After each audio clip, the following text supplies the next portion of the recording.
ಇವತ್ತು ನಮ್ಮ ಪಕ್ಷದ ಕೇಂದ್ರ ಕಚೇರಿಯಲ್ಲಿ ನಮ್ಮೆಲ್ಲರಿಗೂ ಸಹ ಮಾತೃ ಸ್ವರೂಪಿಗಳು, ನಮ್ಮೆಲ್ಲರ ಆರಾಧ್ಯ ದೈವ ಶ್ರೀಮತಿ ಚೆನ್ನಮ್ಮಾಜಿಯವರು ಇವತ್ತಿನ ದಿವಸ ತಾವೆಲ್ಲ ನೋಡಿದ್ದೀರಿ.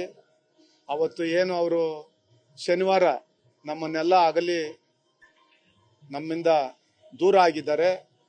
ಆವತ್ತಿನಿಂದ ಏನು ಪದ್ಮನಾಭ ನಗರ ನಿವಾಸದಲ್ಲಿ ಸುಮಾರು ರಾತ್ರಿ 7-7:30ಗೆ ಶುರುವಾದಂಥ ಜನಸಂದಣಿ, ಅವರ ಒಂದು ಪಾರ್ಥಿವ ಶರೀರದ ಮುಂದೆ ಎಲ್ಲರೂ ಸಹ ಕೈ ಮುಗಿದು ಯಾವ ರೀತಿ ಬೆಳಗ್ಗೆ 12 ಗಂಟೆ ತನಕ ಅಲ್ಲಿ ಪದ್ಮನಾಭ ನಗರ ಮನೆಯಲ್ಲಿ ಜನ ಬಂದು ಅವರ ಒಂದು ಕೊನೆಯ ಒಂದು ಆಶೀರ್ವಾದವನ್ನು ಯಾವ ರೀತಿ ಜನ ನಿರೀಕ್ಷೆ ಮಾಡಿದ್ರು ಅಂತೇಳಿ ತಾವೆಲ್ಲ ನೋಡಿದ್ದೀರಿ.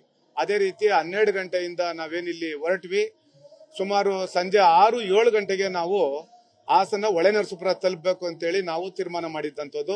ಆದ್ರೆ ಜನ ಅವ್ರಿಗೆ ತೋರಿಸ್ತಕ್ಕಂಥ ಪ್ರೀತಿ ಇಲ್ಲಿ ಮಧ್ಯಾಹ್ನ 12 ಗಂಟೆಗೆ ಪ್ರಾರಂಭ ಆಗಿದ್ದು, ಬೆಳಗಿನ ಜಾವ 6 ಗಂಟೆಗೆ ನಾವು ಹೊಳೆನರಸೀಪುರ ಮನೆಯನ್ನ ತಲುಪಿದ್ದಂಥದ್ದು. ತಾವೆಲ್ಲ ಮಾಧ್ಯಮದ ಸ್ನೇಹಿತರು ಸಹ ಜೊತೆಯಲ್ಲೇ ತಾವು ಸಹ ಬಂದಿದ್ದೀರಿ. ಹಾಗಾಗಿ ತಾವೆಲ್ಲವನ್ನು ನೋಡಿದಿರಿ. ಆ ರೋಡ್ಗಳಲ್ಲಿ ಜನ ಸುಮಾರು ಒಂದೊಂದು ಸ್ಟಾಪ್ ಅಲ್ಲೂ ಸಹ ಒಂದೊಂದು 100 ಮೀಟರ್, ಒಂದೊಂದು ಕಿಲೋಮೀಟರ್ಗೂ ಹೋದಂತ ಸಂದರ್ಭದಲ್ಲಿ ಪ್ರತಿ ಹಳ್ಳಿಯಲ್ಲೂ ಸಹ ಸುಮಾರು 2-3 ಸಾವಿರ ಜನ ಅವರ ಒಂದು ಪಾರ್ಥಿವ ಶರೀರವನ್ನು ತೆಗೆದುಕೊಂಡು ಹೋಗ್ಬೇಕಾದ್ರೆ ಯಾವ ರೀತಿ ಅವರ ಒಂದು ಭಾವನೆಯನ್ನ ವ್ಯಕ್ತಪಡಿಸ್ತಾ ಇದ್ರು ಅಂತೇಳಿ ನಾವೆಲ್ಲ ನೋಡಿದ್ದೀರಿ.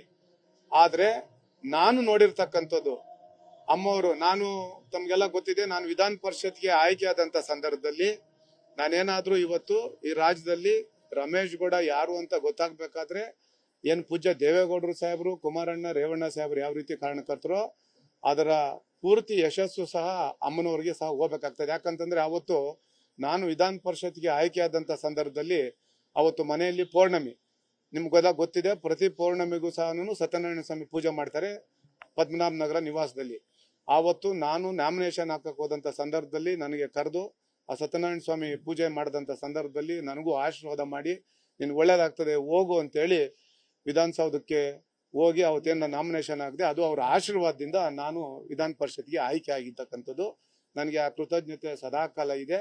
ಹಾಗಾಗಿ ಇವತ್ತೇನು ನಮ್ಮ ಕೇಂದ್ರ ಕಚೇರಿಯಲ್ಲಿ ಇವತ್ತು ನಮ್ಮ ಪಕ್ಷದ ವತಿಯಿಂದ ಇವತ್ತು ಅವರಿಗೆ ಒಂದು ನುಡಿ ನಮನ ಕಾರ್ಯಕ್ರಮವನ್ನ ಇವತ್ತು ಅವ್ರಿಗೆ ಇಲ್ಲಿ ಆಯೋಜನೆ ಮಾಡಿದ್ವಿ. ಇವತ್ತು ಬಹಳ ಜನ ನಮ್ಮ ಪಕ್ಷದ ಎಲ್ಲ ಮುಖಂಡರುಗಳು, ಅಧ್ಯಕ್ಷರುಗಳು, ಮಾಜಿ ಶಾಸಕರು, ಹಾಲಿ ಶಾಸಕರು ಎಲ್ಲರೂ ಸಹ ಇವತ್ತು ಬಂದು ಇವತ್ತು ಒಂದು ಈ ನುಡಿ ನಮನ ಕಾರ್ಯಕ್ರಮದಲ್ಲಿ ಈ ಶ್ರದ್ಧಾಂಜಲಿ ಸಭೆಯಲ್ಲಿ ಎಲ್ಲರೂ ಸಹ ಅವರಿಗೆ ಪುಷ್ಪಾರ್ಚನೆ ಮಾಡೋದ್ರ ಮುಖಾಂತರ ಆ ಭಕ್ತಿಯ ಭಾವಕ್ಕೆ ಇವತ್ತೆಲ್ಲ ಪಾತ್ರರಾಗಿದ್ದಾರೆ. ಈಗೇನು ಮುಂದಿನ ದಿನಗಳಲ್ಲಿ ಇವತ್ತೇನು ಗುರುವಾರ ಈಗಾಗಲೇ ನಾವು ಸುಮಾರು ಕುಮಾರಣ್ಣವ್ರು ಹೇಳಿದ್ದಾರೆ, ಸುಮಾರು 1.5 ಇಂದ 2 ಲಕ್ಷ ಜನ ಬರ್ತಾರೆ ಅಂತ ಹೇಳಿ. ನಾವು ಬೆಂಗಳೂರು ನಗರದಿಂದನೇ ಈಗಾಗಲೇ ನಮ್ಮ ಎಲ್ಲ 28 ವಿಧಾನಸಭಾ ಕ್ಷೇತ್ರದ ಅಧ್ಯಕ್ಷಗಳು, ನಮ್ಮ 5 ಜನ ಅಧ್ಯಕ್ಷಗಳು, ಇಲ್ಲಿನ ಶಾಸಕರು, ಮಾಜಿ ಶಾಸಕರು ಹೇಳ್ತಾ ಇದ್ದಾರೆ ಕನಿಷ್ಠ ನಾವು ಬೆಂಗಳೂರು ನಗರದಿಂದ 10,000 ಜನ ಬರ್ತೀರಿ ಅಂತ. ಬರೀ ಬೆಂಗಳೂರು ನಗರ ನಮ್ಮ, ಅದು ಬಿಟ್ಟು ಇನ್ನ ಬೆಂಗಳೂರು ಗ್ರಾಮಾಂತರ ಇರ್ಬೋದು, ಕೋಲಾರ ಇರ್ಬೋದು, ರಾಮನಗರ ಜಿಲ್ಲೆ ಇರ್ಬೋದು, ಅಲ್ಲಿಂದ ಎಲ್ಲಾನು ಈಗಾಗಲೇ ಬಹಳ ಜನ ಈ ಒಂದು ಕಾರ್ಯಕ್ರಮಕ್ಕೆ ಹೋಗ್ಬೇಕು ಅಂತ ಹೇಳಿ ಈಗಾಗಲೇ ಬಹಳ ಜನ ಈಗಾಗಲೇ ಎಲ್ಲ ಅವರು ಯೋಜನೆಯನ್ನು ರೂಪಿಸ್ಕೊಂಡಿದ್ದಾರೆ. ಇದೆಲ್ಲ ಹೊರತುಪಡಿಸಿ ನಾನು ಹೇಳ್ತಕ್ಕಂಥದ್ದು, ಆ ಮನೆಯಲ್ಲಿ ನಾನು ನೋಡಿದ್ದೀನಿ ಅಮ್ಮ ಅವ್ರನ್ನ, ನಾನು ಸುಮಾರು 16-17 ವರ್ಷದಿಂದ ನಾನು ನೋಡ್ತಾ ಇದ್ದೀನಿ. ಅವರು ಯಾರೇ ಬಂದ್ರು ಸಹ ಅವ್ರಿಗೆ ಗೊತ್ತಲ್ಲ, ಬೆಳಗ್ಗೆ 6 ಗಂಟೆಗೆ ಪೂಜೆ ಕೂತ್ಕೊಂಡ್ರೆ 12 ಗಂಟೆ, 1 ಗಂಟೆ, 2 ಗಂಟೆ ತನಕನು ದೇವ್ರ ಮನೇಲಿ ಕೂತ್ಕೊಂಡು ಪೂಜೆ ಮಾಡ್ತಾರವರು. ಪೂಜೆ ಮಾಡೋ ಸಂದರ್ಭದಲ್ಲೂ ಯಾರಾದ್ರೂ ಹೋಗಿ ದೇವ್ರ ಮನೇಲಿ ಅವ್ರ ಕೈ ಮುಗಿದ್ರೆ ಅವ್ರು ಸೈಗೆ ಮಾಡೋರು, ಕುತ್ಕೊಳ್ಳಿ ಅಲ್ಲಿ ಕುತ್ಕೊಳ್ಳಿ ಅಂತ ಡೈನಿಂಗ್ ಟೇಬಲ್ ಮೇಲೆ ಬಂದು ಅವರೇನೆ ಕೊನೆಗೆ ಊಟ ಮಾಡಿ ಅಂತ ಹೇಳೋರು. ಊಟ ಆಗಿದೆ ಅಂತಂದ್ರೆ ಕನಿಷ್ಠ ಪಕ್ಷ ಅವ್ರಿಗೆ ಒಂದು ಹಣ್ಣಾದ್ರೂ ಕೊಡೋರು, ಇಲ್ಲಾಂದ್ರೆ ಒಂದು ಚಕ್ಲಿ ನಿಪ್ಪಟ್ಟು ಅಂತ ಇಟ್ಕೊಂಡೇ ಇರ್ತಾ ಇದ್ರು, ಅದಾದ್ರೂ ಕೊಟ್ಟು ಕಳಿಸ್ತಾ ಇದ್ರು. ಆ ರೀತಿ ಸ್ವಭಾವದಲ್ಲಿ ಯಾರೇ ಇಡೀ ರಾಜ್ಯದ ಉದ್ದಗಲಕ್ಕೂ ಯಾರೇ ಬಂದ್ರು ಸಹ ಅವ್ರನ್ನ ಪ್ರೀತಿ ವಿಶ್ವಾಸದಿಂದ ಅವರ ಏನಾದ್ರೂ ಒಂದು ಕಷ್ಟ ಇದ್ರೆ ಆ ಕಷ್ಟಕ್ಕೆ ಏನಾದ್ರೂ ಅವ್ರ ಹತ್ರ ಬಂದು ಪರಿಹಾರ ಕೇಳಿದಂತ ಸಂದರ್ಭದಲ್ಲಿ ಅವ್ರ ಕಷ್ಟ ನನ್ನ ಕಷ್ಟ ಅಂತೇಳಿ ಕೊಟ್ಟಿರಕ್ಕಂಥದ್ದು ನಾನು ಸುಮಾರು ವರ್ಷಗಳಿಂದ ನೋಡ್ಕೊಂಡ್ ಬಂದಿದ್ದೀನಿ. ಹಾಗಾಗಿ ನಾನು ಹೇಳ್ತೇನೆ, ಈ ಸಂದರ್ಭದಲ್ಲಿ ಈ ರಾಜ್ಯದಲ್ಲಿ ಬಹಳ ಜನ ಶಾಸಕರು, ಬಹಳ ಜನ ಮಾಜಿ ಶಾಸಕರು, ಅವರ ಧರ್ಮ ಪತ್ನಿಯರು ನಮ್ಮನ್ನ ಅಗಲಿ ಹೋದಂತ ಸಂದರ್ಭದಲ್ಲಿ ನಾವು ಯಾವ ರೀತಿ ನೋಡಿದೀವಿ. ಆದ್ರೆ ಇವತ್ತು ಪೂಜ್ಯ ದೇವೇಗೌಡರು ಸಾಹೇಬರು ಈ ರಾಜ್ಯದ ಮುಖ್ಯಮಂತ್ರಿ, ಈ ದೇಶದ ಪ್ರಧಾನಮಂತ್ರಿಗಳು, ಕುಮಾರಣ್ಣವರು ಈ ರಾಜ್ಯದಲ್ಲಿ 2 ಬಾರಿ ಮುಖ್ಯಮಂತ್ರಿ, ಇವತ್ತು ಕೇಂದ್ರದ ಸಚಿವರು, ರೇವಣ್ಣ ಸಾಹೇಬರು ಇವತ್ತು ಒಬ್ಬ ಶಾಸಕರಾಗಿ ಮಾಜಿ ಸಚಿವರಾಗಿ ಏನ್ ಕೆಲಸ ಮಾಡ್ತಾ ಇದ್ದಾರೆ, ಬರೀ ಅವ್ರ ಕುಟುಂಬಕ್ಕೆ ಅಷ್ಟೇ ಅಲ್ಲ, ಅವರು ಈ ರಾಜ್ಯದಲ್ಲಿ ಯಾರೇ ಒಬ್ಬ ಕಟ್ಟ ಕಡೆಯ ವ್ಯಕ್ತಿ ಅವ್ರಿಗೆ ಸಂಬಂಧ ಇಲ್ದಿರ್ತಕ್ಕಂಥವ್ರು, ಅವ್ರಿಗೆ ಗೊತ್ತಿಲ್ದಿರ್ತಕ್ಕಂಥವ್ರು ಅವ್ರು ಬಂದು ಅವ್ರನ್ನ ನೋಡಿದಂತ ಸಂದರ್ಭದಲ್ಲಿ, ಅವರು ರಾಜರಾಜೇಶ್ವರಿ ದೇವಸ್ಥಾನಕ್ಕೆ ಹೋದಂತ ಸಂದರ್ಭದಲ್ಲೂ, ಅಲ್ಲಿಂದ ಮನೆಗೆ ಬಂದಂತ ಸಂದರ್ಭದಲ್ಲಿ ಯಾರಾದ್ರೂ ರೋಡಲ್ಲಿ ನಿಂತ್ಕೊಂಡಿದ್ರೆ ಕಾರಿಂದ ಇಳಿದು ಯಾಕೆ ಬಂದಿದ್ದೀರಿ, ಏನು ನಿಮ್ಗೆ ಏನಾಗ್ಬೇಕು ಅಂತ ಕೇಳಿ ಅವ್ರ ಕೈಲಾದ್ರೆ ಅವರೇ ಕೆಲಸ ಮಾಡ್ಕೊಡ್ತೀರಿ. ಇಲ್ಲ ಅಂತಂದ್ರೆ ಪೂಜ್ಯ ದೇವೇಗೌಡರು ಸಾಹೇಬ್ರಿಗೆ ಹೇಳಿ ಅವ್ರು ಏನು ಕಷ್ಟಕ್ಕೆ ಬಂದಿರ್ತಾರೆ ಆ ಕಷ್ಟಕ್ಕೆ ಸ್ಪಂದಿಸ್ತಕ್ಕಂಥ ಕೆಲಸವನ್ನ ಮಾಡಿದ್ದಾರೆ.